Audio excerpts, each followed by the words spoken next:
Hello friends, welcome back. अगर अभी तक आपने सब्सक्राइब नहीं किया है तो सब्सक्राइब कर लीजिए और साथ में बेल आइकन को भी प्रेस कर दीजिए, जिससे कि आने वाली वीडियोस का आपको नोटिफिकेशन मिलता रहे। तो दोस्तों, ये शेयर स्ट्रेंथ चैप्टर की सेकंड वीडियो है। फर्स्ट वीडियो की लिंक आपको डिस्क्रिप्शन में मिल जाएगी और इसके नेक्स्ट वीडियो की लिंक भी आपको डिस्क्रिप्शन में मिल जाएगी। तो फर्स्ट वीडियो में मैंने आपको बताया था शेयर स्ट्रेंथ क्या होती है और कौन कौन से फैक्टर्स पे डिपेंड करती है।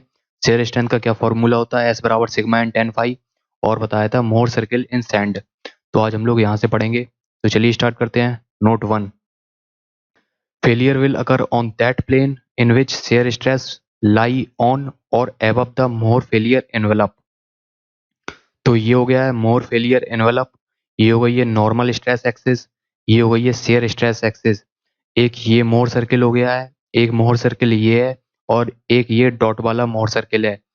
तो ये जो डॉट वाला मोर सर्किल है ये है इमेजिनरी मोर सर्किल। इसके लिए जो शेयर स्ट्रेस है वो शेयर स्ट्रेंथ से ज़्यादा है, और ये नॉट पॉसिबल, ये पॉसिबल नहीं है कि शेयर स्ट्रेस शेयर स्ट्रेंथ से ज़्यादा हो जाए, ये पॉसिबल नहीं है। तो फेलियर उस प्लेन पे होगा जिस प्लेन के लिए शेयर स्ट्रेस इस मोहर फेलियर एनवेलप पे लाई कर रही है, या शेयर स्ट्रेस इस मोहर फेलियर एनवेलप के ऊपर है। यहाँ पे जो शेयर स्ट्रेस है वो इस मोहर फेलियर एनवेलप के लिए नीचे है, इसलिए ये जो मोर सर्किल है वो सेफ है और इसमें फेलियर होगा, क्योंकि यहाँ पे जो शेयर स्ट्रेस है इस पॉइंट पे वो इस मोहर फेलियर एनवेलप पे लाई कर रही है, और इसके लिए जो शेयर स्ट्रेस है वो इस मोहर फेलियर एनवेलप से ऊपर जा रही है, तो इसमें भी फेलियर होगा, लेकिन ये इमेजिनरी मोर सर्किल है। If the point is located below the failure envelope, then such condition represent stable condition। अगर कोई भी पॉइंट इस मोर सर्किल पे इस मोहर फेलियर एनवेलप के नीचे है तो ये कंडीशन स्टेबल कंडीशन कहलाती है। In case of sand and silt, tau F F क्या है? Shear stress at failure on failure plane. In case of sand and silt, tau F F of a soil is less than maximum shear stress developed in that soil, it means tau ff is less than tau max। तो इस line का क्या मतलब है? देखिए यहाँ पे ये जो पॉइंट है ये है टाउ एफ एफ, यानी shear stress at failure on failure plane.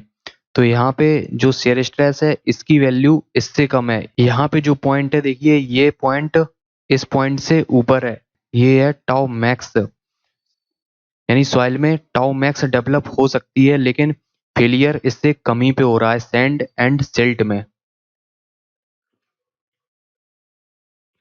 तो यही लिखा है, in case of sand and silt tau F F of a soil is less than maximum shear stress developed in that soil, it means tau F F is less than tau max. तो जो soil में tau max develop हो सकता था, लेकिन जो tau F F है वो टाउ मैक्स से कम ही है, और यहाँ पे सॉइल का फेलियर हो रहा है। But in case of clay, tau F F equal to tau max, जबकि क्ले में जो टाउ एफ एफ है, जो फेलियर शेयर स्ट्रेस है वो टाउ मैक्स के बराबर होती है। In clay failure plane will be plane of tau max which forms horizontal Mohr failure envelope. Mohr circle for clay, तो ये शेयर स्ट्रेस एक्सिस है, ये नॉर्मल स्ट्रेस एक्सिस है। तो जो क्ले के लिए मोर फेलियर एनवेलप बनता है वो बनता है हॉरिजॉन्टल मोर फेलियर एनवेलप, और इसके लिए जो फाई है क्ले के लिए इंटरनल एंगल ऑफ फ्रिक्शन वो 0 होता है। तो इसमें जो टाउ एफ एफ है वो टाउ मैक्स के बराबर है। देखिए ये यहाँ पे टाउ मैक्स है और ये फेलियर प्लेन हो गया है। आगे बात करते हैं मोर सर्किल इन सिल्ट। सिल्ट में देखिए कोहेजन भी होता है और इंटरनल एंगल ऑफ फ्रिक्शन भी होता है। तो इसके लिए जो मोर सर्किल है वो कुछ इस तरीके से बनेगा। तो ये हो गई है sigma one f, sigma three f, यानी maximum principal stress at failure, minimum principal stress at failure. ये नॉर्मल स्ट्रेस एक्सिस, ये शेयर स्ट्रेस एक्सिस, ये हो गया है मोहर फेलियर एनवेलप, ये कोहेजन हो गया है, ये इंटरनल एंगल ऑफ फ्रिक्शन हो गया है। Point A, point B, point C. जो मोर सर्किल है इसकी जो रेडियस है वो हो जाएगी sigma one minus sigma three by two. देखिए सिग्मा वन ये हो गया है, यानी यहाँ से लेके यहाँ तक की डिस्टेंस सिग्मा वन, यहाँ से लेके यहाँ तक की डिस्टेंस सिग्मा थ्री। तो sigma one minus sigma three करेंगे तो इतनी डिस्टेंस बचेगी, इसका बाई टू कर देंगे तो रेडियस निकल आएगी sigma one minus sigma three by two.